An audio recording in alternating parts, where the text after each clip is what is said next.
Hello, and welcome to Anime Audio Commentary. Today I'll be commenting over Episode 7 of Fullmetal Alchemist Brotherhood.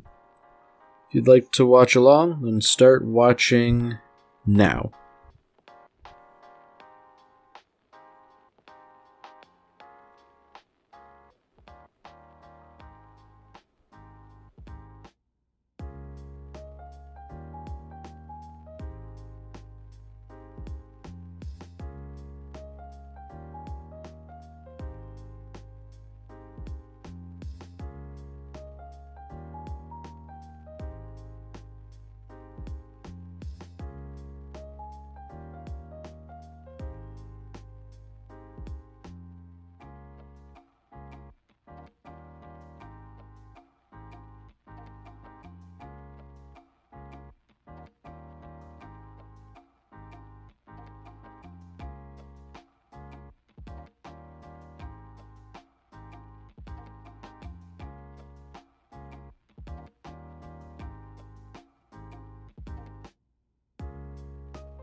Alright, so last we left off, the Elric brothers encountered Dr. Marco, a former state alchemist who might hold the secrets to the Philosopher's Stone.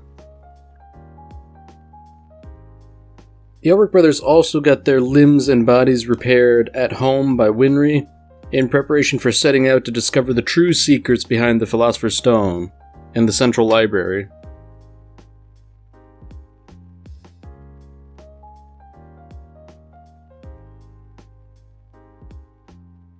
So, unfortunately for the Elric brothers, the library in question seems to have burned down, taking Marco's research with it. And based off the conversation we're seeing here, that woman that paid a visit to Dr. Marco was behind the fire.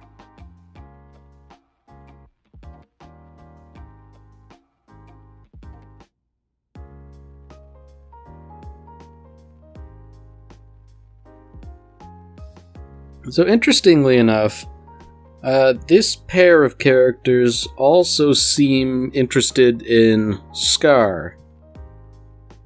So it seems like there are three distinct groups here.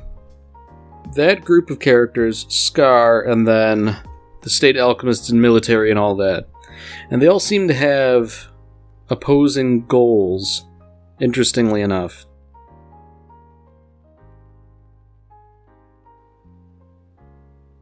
So the fat character, who is referred to as Gluttony, he accosts Scar in the sewers.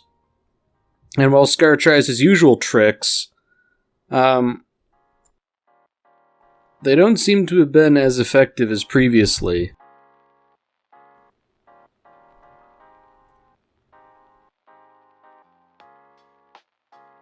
So back at the command center, Mustang is intent on capturing Scar for his own personal glory.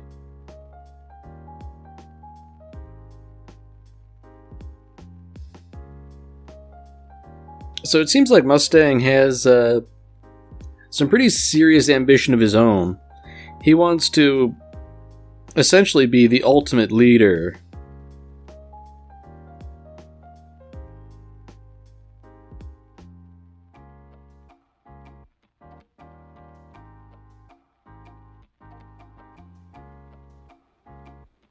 So, at the site of the explosion in the sewers, it becomes pretty clear that the fragments of clothing they found were belonging to Scar, and the bloodstains on it seem to indicate that if he's not dead, he's certainly not in very good shape.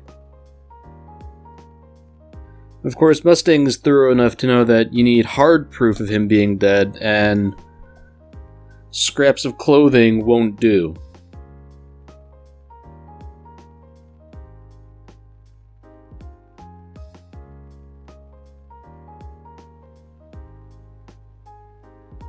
So Mustang is understandably pretty high-strung about this whole thing, about wanting to see the body. So interestingly enough, Gluttony and the woman have sort of disappeared into the crowd, and they're acting as bystanders as if they weren't directly involved. Even more interesting, they seem to be reporting to some higher authority.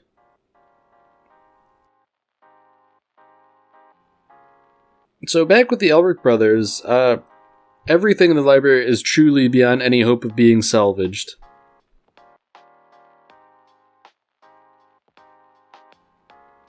So as a sort of a mixed blessing, Major Armstrong is being recalled back to Central Command, and 2 lesser-ranked individuals are being sent to guard the Elric brothers instead. Notably, they seem to be regular soldiers rather than state alchemists.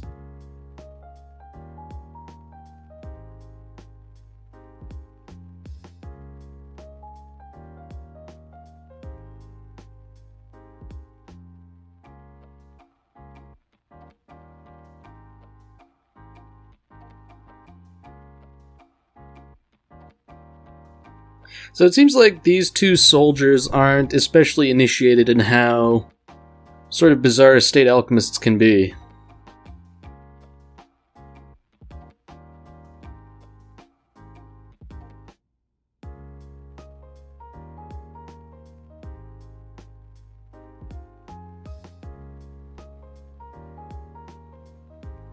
So the Elric brothers have been taken to the residence of one Miss Sheska, who appears to be an archivist of sorts. And I guess in what is seemingly an accident, she was almost buried alive in her books. Of course, considering her quarters are wall-to-wall books, it seems like an inevitability that something like that would happen.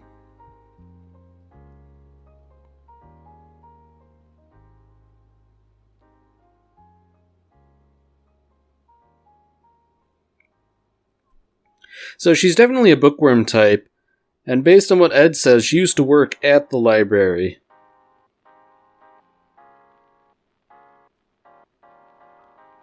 Unfortunately, she's sort of an ex-employee due to her predilection to read to the exclusion of everything else, including work.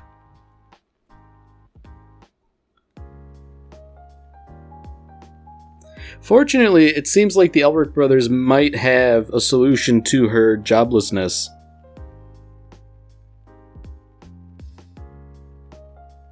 It seems like Sheska remembers all the details of every single book she's ever read.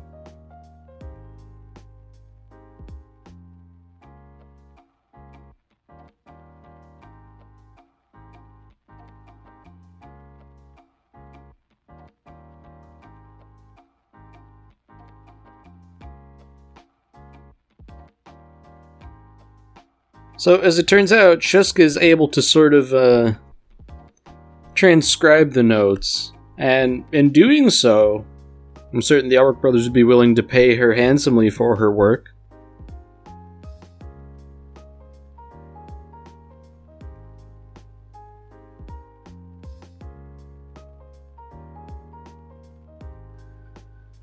So ultimately, it took about 5 days to produce a couple stacks of books. And interestingly, they've taken the form of cookbooks. Now, remember, Dr. Marco said that you need to sort of read between the lines to see the truth within the truth. And the implication being that his notes were coded, so even if you find them, you won't be able to get the secrets behind the Philosopher's Stone so easily.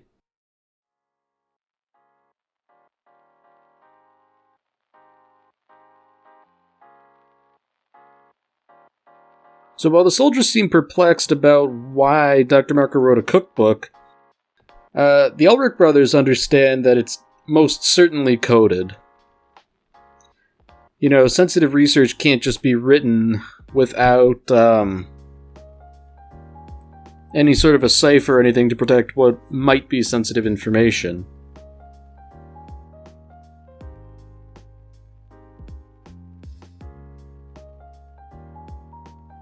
So ultimately, Edward does indeed pay Sheska for her work, and rather handsomely as well.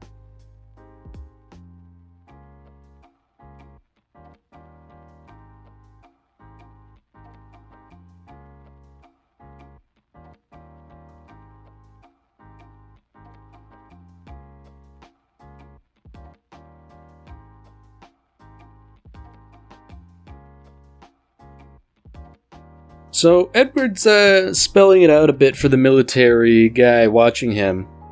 You know, as it turns out, alchemy is highly powerful and occasionally very dangerous. So alchemical secrets can't just be left sitting around uncoded. And each alchemist sort of uses their own code or cipher. And Dr. Marco in this case preferred to use cooking recipes.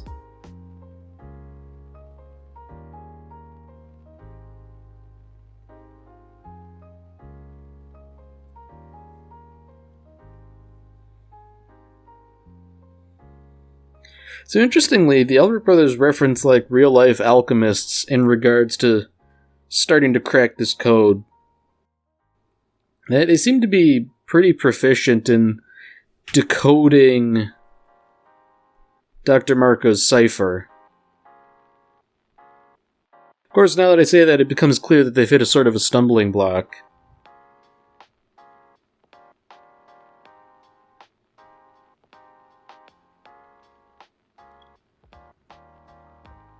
So, interestingly, Alphonse suggests talking to Dr. Marco directly and consulting him, but Edward, prideful as ever, seems determined to crack the code on his own.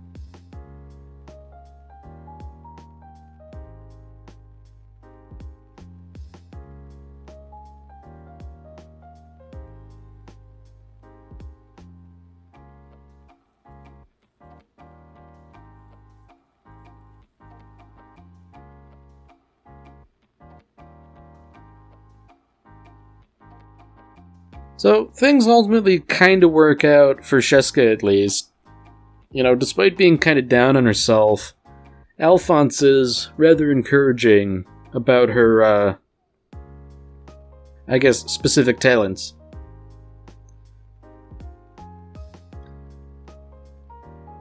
So before the Elric brothers can really get back to decoding anything, the Lieutenant Colonel Maze Hughes drops by to talk to them. And it seems like it's more of a social call than anything else.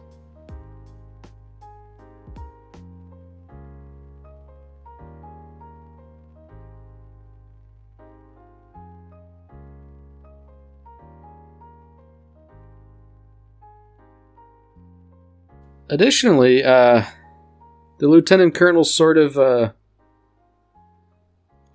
gives a bit more information about how inopportune it was for the library to burn down, and how this could potentially give Sheska a full-time career. So it's in a weird sort of serendipitous way that things sort of work themselves out.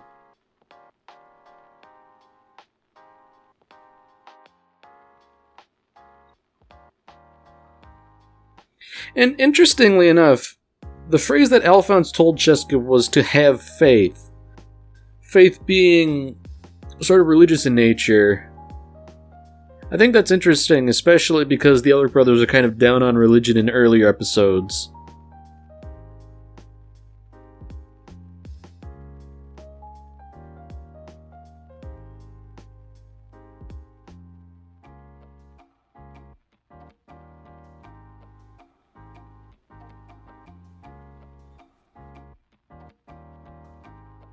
So ultimately, the Elric brothers get back to work, busy trying to crack the code.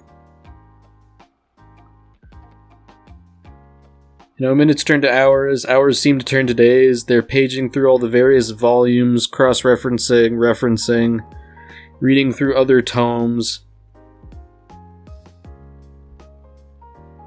But ultimately, late in the evening on one day, an undisclosed amount of time later,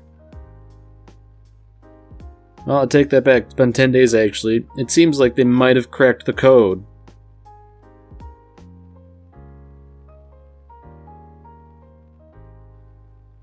So the room appears to be in great disarray, and the military personnel interpret their frustration as being unable to crack it, but in reality, it's the entire opposite.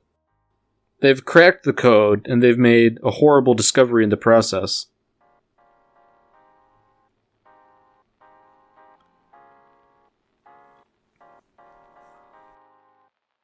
As it would turn out, a Philosopher's Stone can only be created by sacrificing human life. And indeed, a Philosopher's Stone takes more than one. So if you truly want to have a Philosopher's Stone, you had better be prepared to kill several people.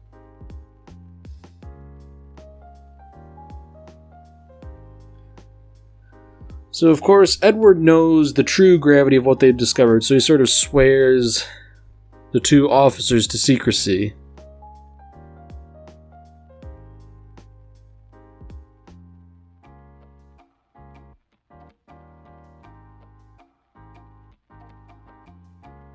So, talking to Major Armstrong, he's sort of interpreting their change in mood as fatigue, even though that's not necessarily the case.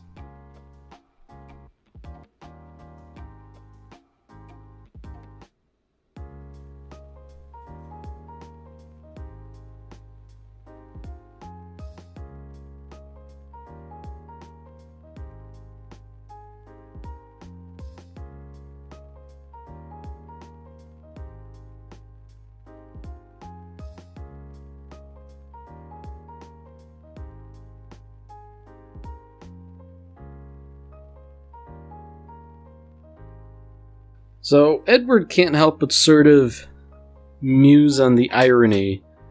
How for the longest time the truth was just one step ahead of them every time, and now that they finally caught it, they almost wish they hadn't, because the discovery was so horrible.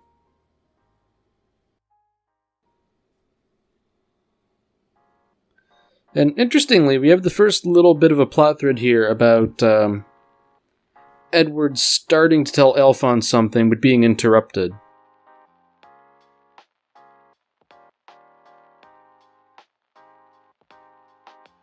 So unfortunately for the Elric brothers, ignoring the Major is not an option, no matter how much they would like to.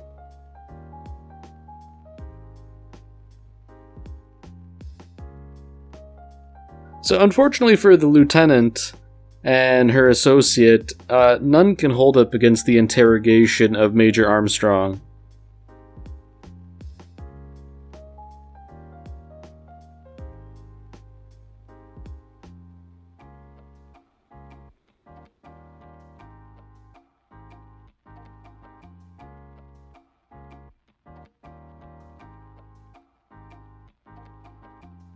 So interestingly, Ed is sort of remembering what Dr. Marco said about the truth within the truth.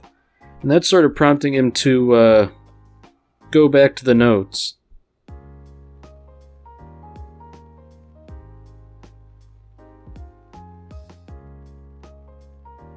So, I guess as a result of this thinking, Ed sort of wants to search all the laboratories that Marco had worked at.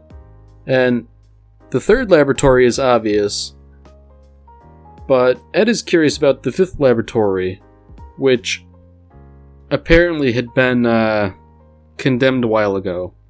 Ed seems certain that that's sort of the epicenter of the research, given its proximity to a prison that held death row inmates. And indeed, Ed's reasoning is pretty sound. You know, if you're going to execute prisoners anyways, you might as well use them for medical experimentation. You know, if you're evil. But of course, given that this was in all likelihood government research, it makes sense that they would resort to something so vile.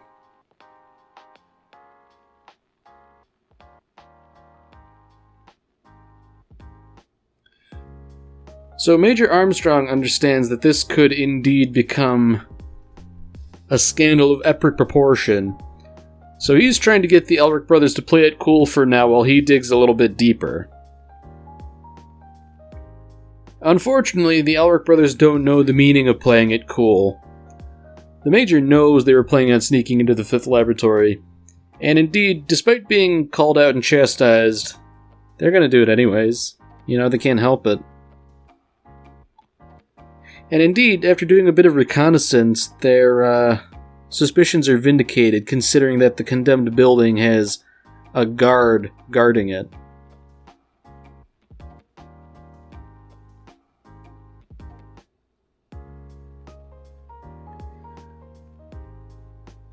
So the Elric brothers managed to sneak inside pretty handily, avoiding the guard.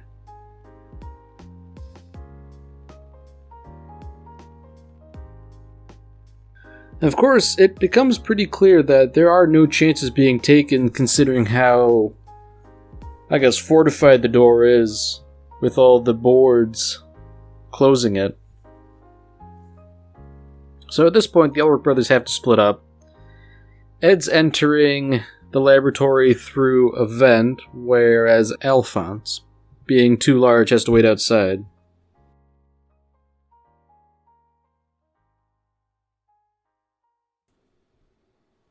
So, it seems as though that while the Elric brothers are entering, they're not alone, and there are some more guards within the fifth laboratory lying in wait.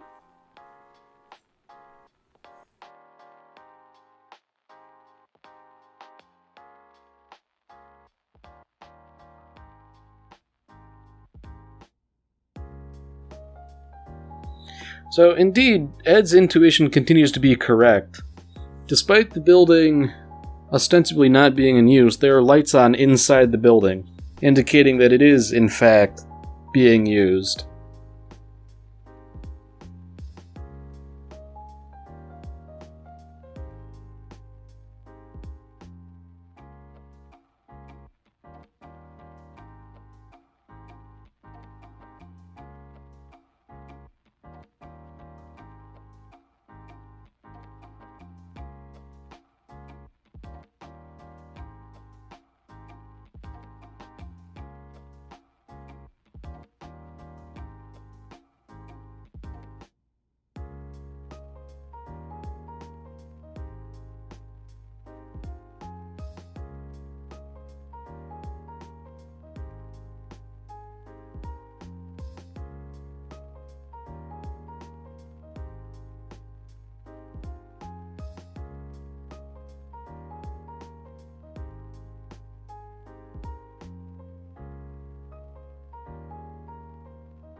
Alright, that's it for this episode. If you've enjoyed it, then by all means, tune in for the next one. See you, Space Cowboy.